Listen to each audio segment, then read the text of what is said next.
Olá todo mundo, aqui é o Wesley, estamos fazendo aqui mais um vídeo para canal no YouTube, Comunas do Litoral Norte, né? Semana passada a gente tinha feito um vídeo falando uma breve introdução sobre o que a gente vai falar no canal, né? Por enquanto. E uma das temáticas era Capão da Canoa e Shangri-La, né? Pensando no litoral norte e a estrutura histórica de como se formou a economia imobiliária, a questão da especulação imobiliária e também ah, do conceito de cidade neoliberal, porque se encaixa nisso, né? Algumas arguições teóricas sobre isso para a gente entender como o Capão da Canoa e Shangri-La chegaram ao que são hoje. No caso, o que que são hoje?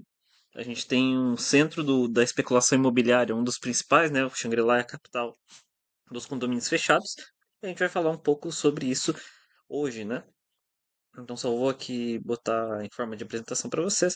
Então hoje a temática, falando Capão do Canoa e Shangri-La, é economia imobiliária e os ciclos de inovação, tá?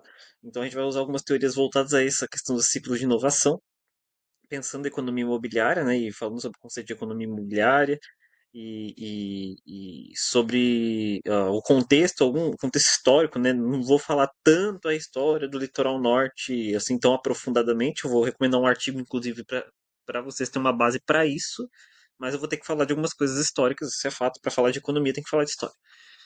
Ah, então, primeiramente, vocês lembram que eu tinha mostrado. E para quem não viu o vídeo, né? A gente tem essa aqui é a região Shangri-La, Capão da Canoa. Vocês veem que aqui tem uns formatos estranhos aqui, né? Nessa região aqui. Formatos estranhos, que são esses formatos estranhos. Eles são lagoas artificiais que estão dentro de condomínios fechados. Shangri-La é a capital dos condomínios fechados. E Capão da Canoa pegou essa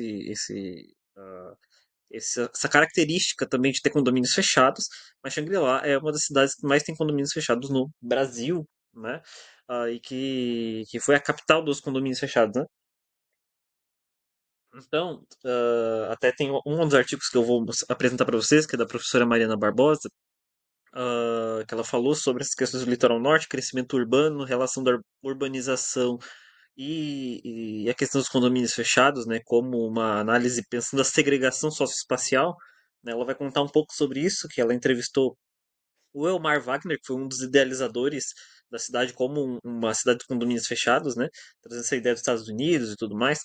Ah, mas historicamente já, né, até antes desde o período da colonização, pensando no litoral norte, desde que veio as 18 famílias aqui para o litoral norte, de açorianos, né, e tudo mais, sempre foi se agregando um valor à terra e a economia foi girando em torno desse valor que era agregado sobre a terra, né? Então, pensando que os pedaços de terra aqui, as glebas de terra, né, foram divididas desde as sesmarias, né, dos processos de sesmarias, uh, na história brasileira, e depois, ainda, né? Daí, no caso do litoral norte, era conhecido como uma região muito remota, uma região muito tranquila, né? Muito pacata, que tinha ali a planície, era a terra das dunas, né? Então era um lugar muito calmo e também era considerado que não tinha muita coisa até ali, até 1900, né? Mas os primeiros fazendeiros ali dessas famílias de açorianos começaram a, a ver que essa região tinha um potencial turístico muito grande, né, por conta dessa tranquilidade, né, que era a região. Ah, então, deixa eu ver aqui. Esse aqui é o artigo, tá? Esse aqui é o artigo da professora Mariana Barbosa. Recomendo muito esse artigo para vocês, tá? Então, tem urbanização, legitimação e implementação dos condomínios horizontais fechados no município de Capão do Canoa e Xangri-Lá.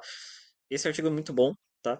Tem uma perspectiva histórica bem interessante, falando um pouco sobre a história de como o Capão da Canoa e Shangri-La tiveram ali seus primeiros hotéis, né? Porque daí depois, essas famílias que estão no litoral norte, mais especificamente Capão da Canoa, Shangri-La, né?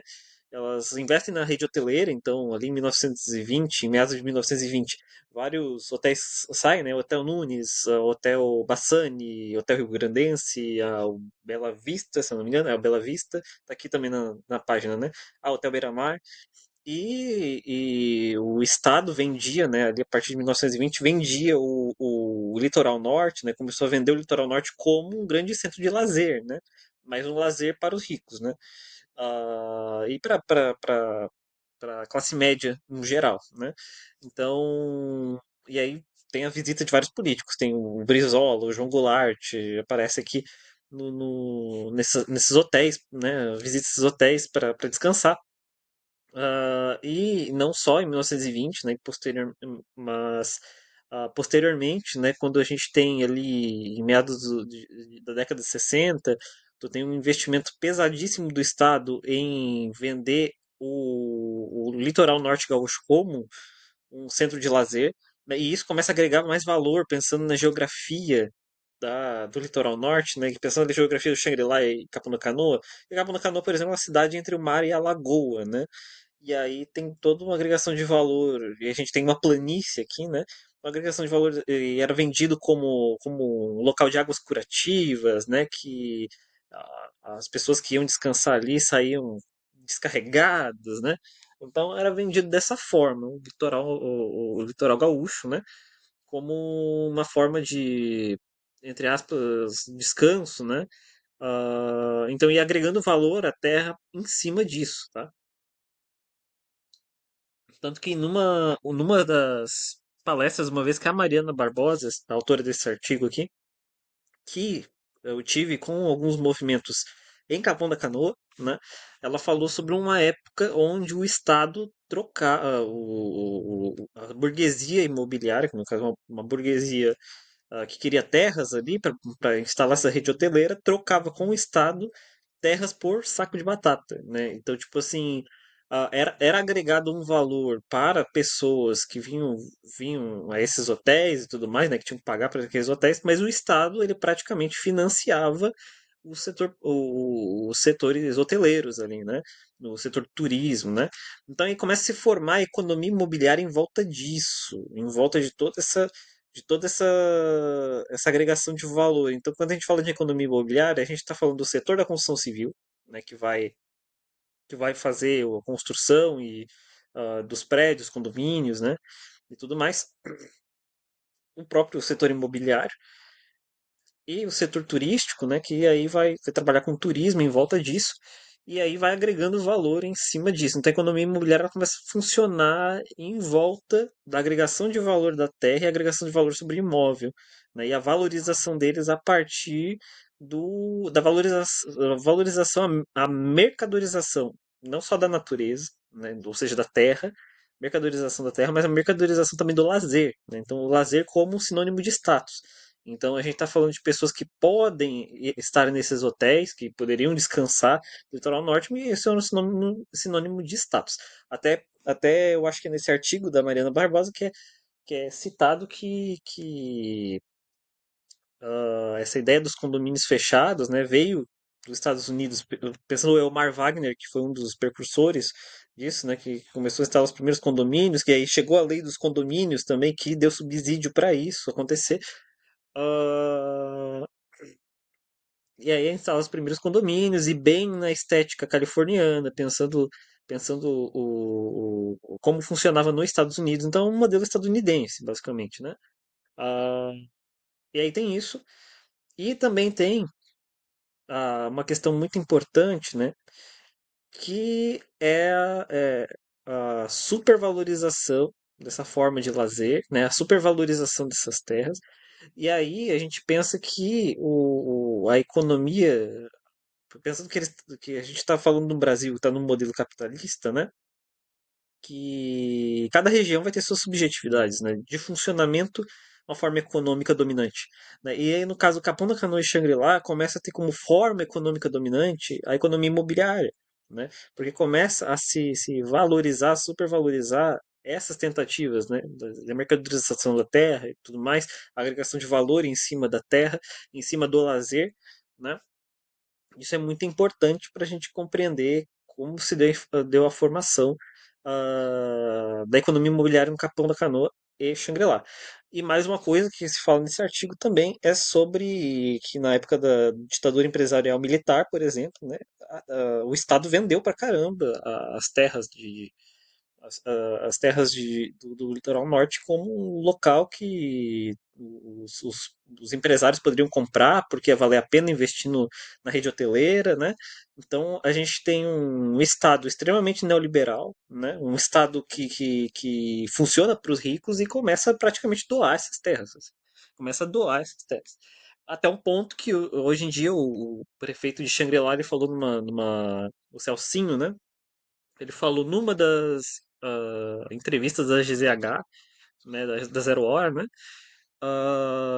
umas entrevistas que ele falou que todas as terras de Shangri-La estão vendidas para empresário, né.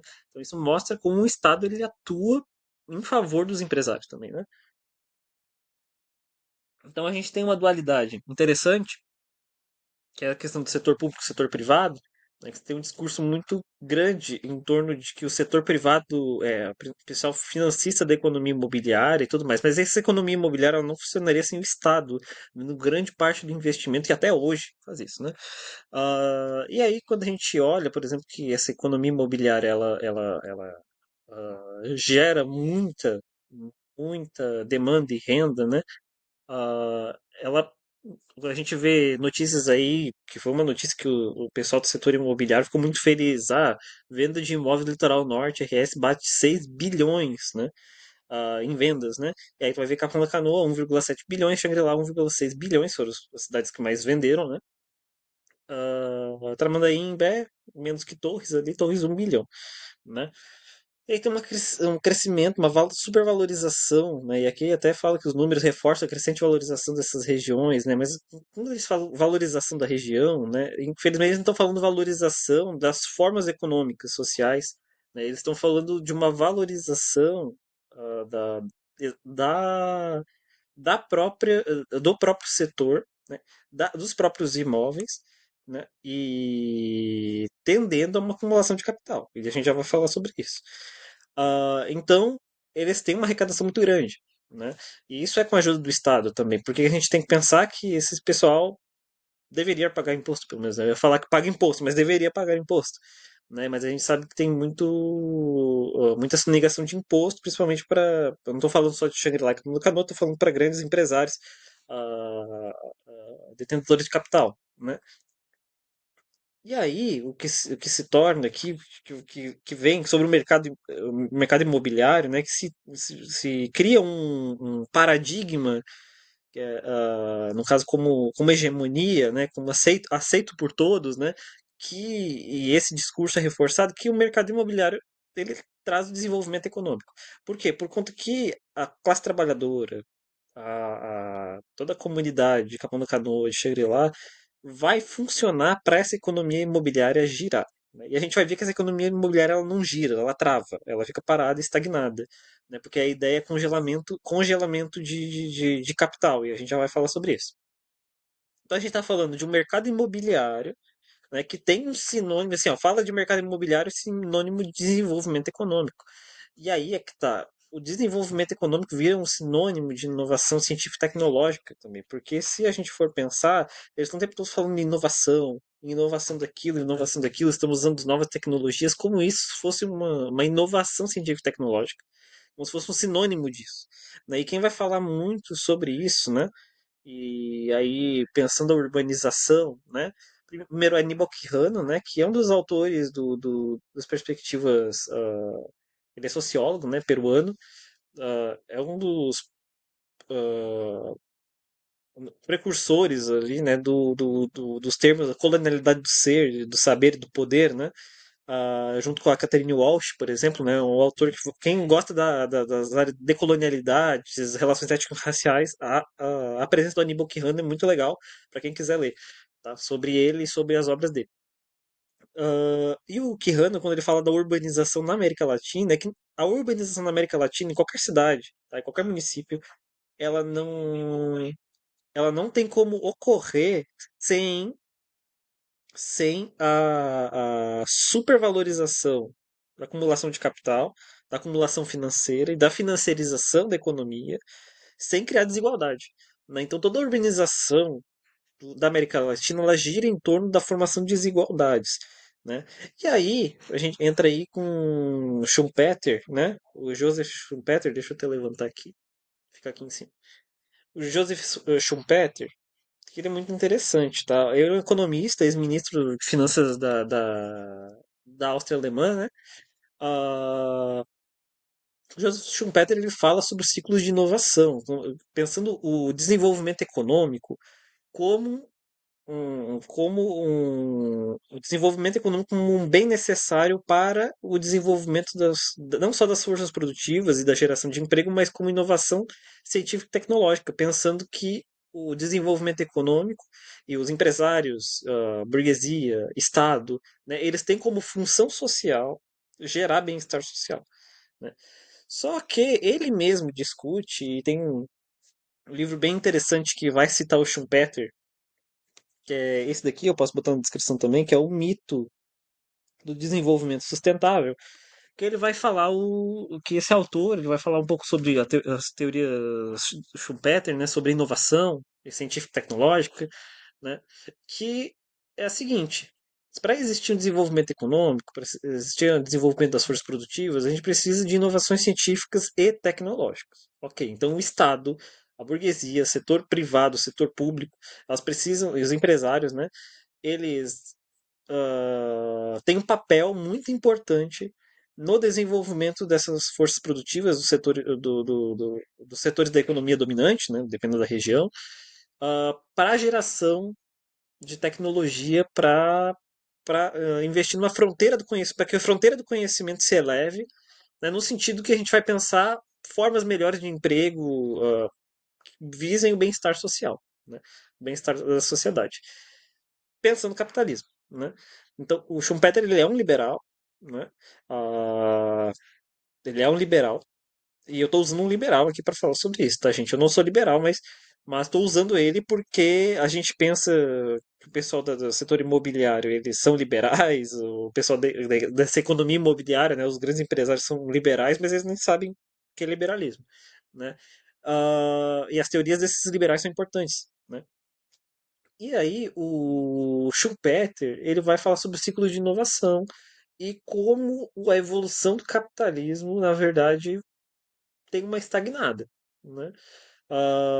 Ele mesmo, por mais que seja liberal, ele critica o desenvolvimento do capitalismo. Então ele afirma que chega um momento, né? E esse autor aqui, que é o Gilberto Montebeller, né? Depois eu vou deixar ali o link para vocês acessarem, tá? Nesse livro, o Mito do Desenvolvimento Sustentável, né, ele vai discutir uma coisa muito interessante, que o próprio Schumpeter, ele admite, né, que o desenvolvimento do capitalismo, né, vai levar as forças produtivas, pensando no Estado e no setor privado, né, empresários, a burguesia, inicialmente eles têm o objetivo da inovação científica, tecnológica, e de um bem-estar social, né? Para que essa ciência e tecnologia ela gere um conhecimento que vá agregar um bem-estar social, né? Mas chega um momento que o desenvolvimento dessas forças produtivas começa a mudar o seu objetivo de inovação científica e tecnológica para a pura acumulação financeira ou a financiarização da economia e o lucro acima do bem-estar social. Ou seja, o que Schumpeter diz? Que o momento, os capitalistas, né? Os capitalistas, empresários, ou empresários no setor privado ou no Estado, né? Ou as empresas estatais, né? Eles primeiro têm o objetivo, né? Iniciam com o objetivo da inovação, né? Mas ao evoluir, durante a evolução do capitalismo, né? Chega um ponto que o bem-estar social, o objetivo de bem-estar social se perde para dar lugar ao lucro, né? Dar ao lucro acima do bem-estar social, né? E isso ele generaliza mesmo para qualquer empresa, né? Para qualquer sistema que esteja no capitalismo, seguindo as regras tintim por tintim do capitalismo, né? E também não tem regras bem estabelecidas do capitalismo. O que se tem regra, né? O que se tem noção é que o desejo de lucro das empresas das empresas do setor estatal, do Estado, do setor privado, elas chegam a um ponto que os objetivos de desenvolvimento científico e tecnológico, né, de inovação para o bem-estar social, ele estagna. E aí o que leva, né, como eu posso exemplificar isso? O próprio Schumpeter, ele dá um exemplo que é o seguinte: as empresas elas iniciam com condições de emprego, né? A geração de emprego, com o objetivo de geração de emprego para o bem-estar social, só que no momento que o lucro começa a ser o principal objetivo, tanto do Estado quanto do setor privado, né? ah, Começa a criar os empregos assalariados ou categorias de subemprego, né? Os empregos começam a ficar cada vez mais precarizados porque o capital que deveria estar sendo utilizado para inovação científica e tecnológica, pensando no bem-estar social, começa a ser congelado, né? Ou seja, acumulado pelos grandes empresários ou capitalistas, né? Em vez de ser usado para o bem-estar social. Né? Então isso mostra que o liberalismo, o capitalismo, ele não tem uma saída, né? Ele evolui a um ponto que o objetivo dos setores produtivos do Estado ou no setor privado, ele finda nisso, né? Então, vai chegar um ponto, né? E aí o Schumpeter ele previu isso, nesse sentido que uma hora ou outra, né, a gente teria apenas setores produtivos que na verdade seriam improdutivos e que só iam visar o lucro acima do bem-estar social. Se vocês estiverem ouvindo um barulho de máquina, é porque a gente tem uma fábrica aqui atrás. Ah, o lucro acima do bem-estar social. Né? E porque inovação científica e tecnológica também é pensar o bem-estar social, pensando que a gente está inovando as formas de gerar emprego, de empregos com uma melhor garantias de emprego, garantias de direitos básicos, né? E o próprio Schumpeter vai falar sobre isso, que isso estagna, quando o objetivo dos capitalistas é o congelamento o congelamento do ciclo econômico, ou seja, quando falam muito que a economia imobiliária, né, da construção civil ali, do setor da construção civil, setor imobiliário, assim, não, a gente faz o capital girar, né? A gente faz o capital girar. Não gira. É que tá, é congelamento, né? Não é girar, é congelamento mesmo, né? Por conta que a gente está falando de um lucro, né, que no caso a especulação imobiliária faz, né, que é agregar um valor para aquelas terras. Então, vou usar o exemplo aqui. Quando saiu a ideia de um porto em Arroio de Sal, em Arroio de Sal, que é a cidade que fica ali ao lado de Capão da Canoa, né? Quando começa a surgir a ideia de um porto, por exemplo, as terras de Arroio de Sal, elas aumentam em 5, 6, até 10 vezes mais o seu valor. Né? Mas a grande questão é que quem vender isso vai acumular. Isso é uma forma de gerar lucro e gerar valor em cima de um. Gerar valor em cima de uma especulação, porque a gente nem sabe se esse porto vai sair, por exemplo. Né? Então isso mostra que o lucro da economia imobiliária é o objetivo e não o bem-estar social. Então, só relembrando um pouco do contexto para vocês, que olha só, para a gente usar como exemplo aqui, saca só. A gente tem aqui, vocês lembram que a gente falou, temos Capão da Canoa e Xangri-Lá, uma do lado da outra, e a gente do outro lado, indo para o lado de Torres, a gente tem Arroio do Sal, né? Arroio do Sal, 75,9% dos domicílios, né, das residências estão vagas, elas não são ocupadas, né? E aí tu vê Xangri-Lá, 74,8%, né? E aí tu vê Capão da Canoa, que está aqui, 59,5%, mais da metade. Então, o que que a gente está falando? A gente tem uma economia imobiliária que vai girar em torno da construção de condomínios fechados, de prédios de alto padrão e tudo mais, mas que não vão ser habitados por ninguém, né?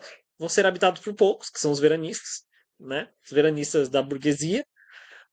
E olha só, quando a gente olha os dados aqui, 75,9% em Arroio de Sal, 74,8% em Xangri-Lá, 59,5% em Capão da Canoa, que são desocupados. Então, o que, que isso vai nos dizer? É que pensando na economia imobiliária, setores da construção civil, setor imobiliário, setor turístico, o objetivo de inovação tecnológica não é o objetivo, ou de bem-estar social não é o objetivo. O objetivo é o lucro, né? É o lucro dos empresários que investem e que especulam em cima da terra e que agregam valor em cima de um de uma supervalorização por conta de condições geográficas, condições ambientais e condições socioespaciais, né? Então, por exemplo, as planícies aqui são muito vantajosas para colocar condomínios, por exemplo, né? E eles modificam a terra do jeito que eles quiserem, né? E agregam valor em cima disso, né? Até isso, eles devastam a natureza, né? Para botar condomínio, para botar prédio, tudo mais, né? Sobrecarregam sistemas de saneamento básico, né? Mas está agregando valor, né? E agregar valor é importante, né?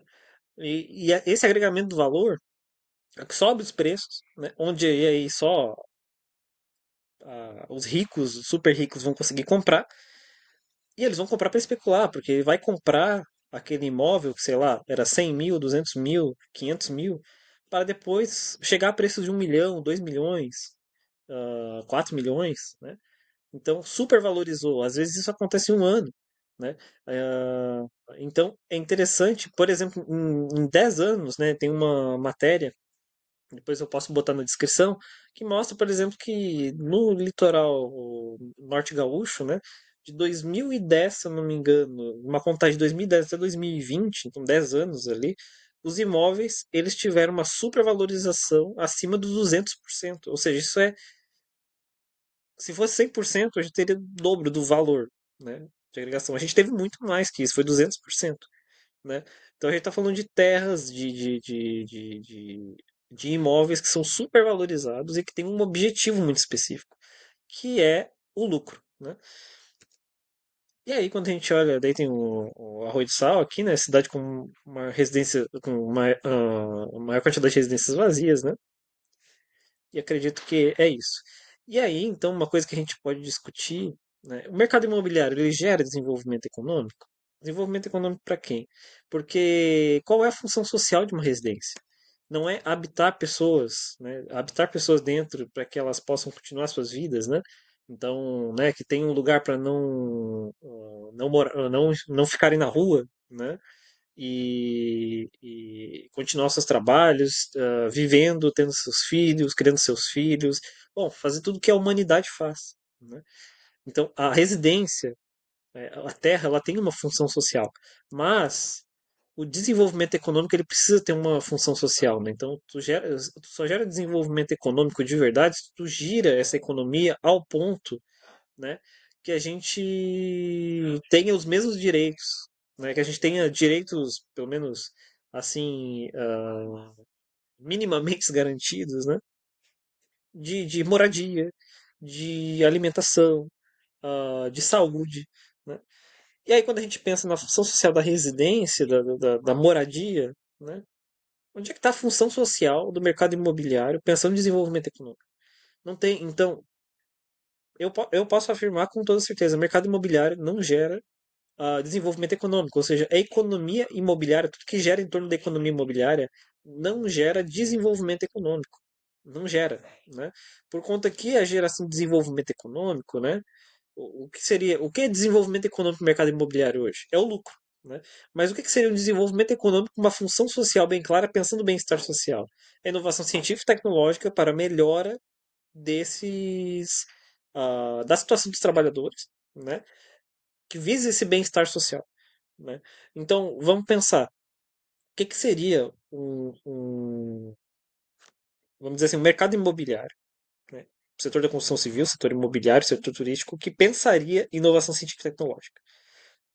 A gente estaria falando, por exemplo, de uma construção civil ou de setor imobiliário que não ia pensar apenas em construir prédios e condomínios à torta à direita, sem ter moradores, ou seja, uh, que pensasse que existe a necessidade da distribuição de terras, né? A distribuição da renda e da riqueza, e que gere ciência e tecnologia. Ou seja, a construção civil hoje se vangloria, né, por ter várias inovações tecnológicas e tudo mais. Mas vamos lá, tecnologias light steel frame, tecnologias ali de concreto com material reciclado, tudo mais, são tecnologias de fora, né?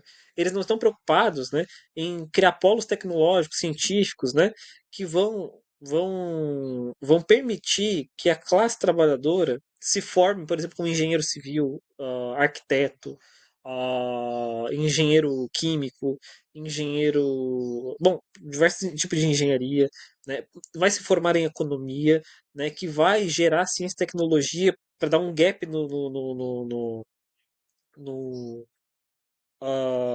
na pra botar a fronteira do conhecimento para frente, né? Ou seja, o que é colocar a fronteira do conhecimento para frente? É gerar ciência e tecnologia porque sirva de exemplo, né? Ou seja, que a classe trabalhadora gere ciência e tecnologia para que sirva de exemplo para outras comunidades, né? Que se utilizem disso, né? Então, até outros países, né? Então, a gente não está pegando, a gente não está gerando ciência e tecnologia, a gente está pegando ciência e tecnologia de fora, né, aplicando aqui para especular. Né? Então não tem geração de ciência e tecnologia. Né? Então não tem um setor imobiliário, um setor da construção civil, um setor de turismo pensando essas inovações. Né? Então querem se pagar de verde, por exemplo, de sustentáveis, né? mas, se, mas desmatam, né, para poder botar esses condomínios. Né? Então, o que, que esses condomínios geram de função social para o bem-estar social? Porque o que a gente tem nos condomínios? São pessoas trabalhando na construção, então operários, né? Que operários no Brasil têm condições muito aquém, né? Pensando em comparação com outros países, e passam perigos todas as vezes, né? E que a maioria é assalariado, né? Ou seja, não está numa categoria de subemprego, faxineiros, né? Minha mãe era faxineira, minha avó era faxineira, minha tia era faxineira, como aqui o morador de Capão Canoa, né? Ah, então, e ganhavam 200, 300 reais por limpeza, e eu tô falando disso num dia e na semana. E, claro, ninguém aguenta limpar tudo que num dia no outro já tem que limpar de novo e tudo mais. Então, minha mãe ganhava, sei lá, o quê, 600, 300 reais numa semana que ela podia, porque ela ainda tinha que cuidar dos filhos. Então, era tudo muito complicado, né? Então tem pessoas que trabalham ali na área da marcenaria, na área da elétrica e tudo mais, que tem suas microempresas, ou são microempreendedores muitas das vezes, né? E passam por diversas dificuldades, e daí são assalariados também. Né? Então, não tem uma preocupação com a geração de ciência e tecnologia para dar um gap na fronteira do conhecimento, né? Para que essas pessoas não saiam da sua condição, né, de subemprego e vão para uma condição onde ele pode se formar, ter um emprego digno, pensando. Né? Então, um exemplo que eu uso aqui é da China. Né? A China ela faz a inovação científica e tecnológica chega a um ponto lá, né, que para fazer a construção desses imóveis, né, dos prédios, né, dos condomínios, né, primeiro precisa ter uma função social. Temos pessoas para não só comprar, mas para viver ali. Beleza. Só ter pessoas comprar para especular não serve, né? Outra coisa, utilização, geração de ciência e tecnologia, de polos tecnológicos antes de criar as empresas. Né? Antes de ter a permissão de uma empresa da construção civil numa região, primeiro precisa ter polo científico e tecnológico para formar pessoas para trabalhar naquelas empresas da construção civil. Né? Porque aí estão formando engenheiros, pessoal da TI e tudo mais para, por exemplo, formular formas onde o pessoal da construção civil, ou seja, o operário, não precise fazer trabalho braçal, ou seja, utilize robôs. E aí, essa pessoa que era para ser o operário, em vez de ser o operário, ele na verdade vai ser o engenheiro que vai maquinar aquele robô, né? Então a gente está falando desse tipo de coisa. Ah, mas é uma coisa muito tópica, a gente não consegue ver isso no Brasil. Gente, eu sei que é uma coisa sistemática, mas esses setores voltados para a economia imobiliária, aqui em Capão do Canoa e Xangri-Lá, não estão preocupados nem com a geração de tecnologia. Ainda se tivesse tentativas, né? Não existe, né?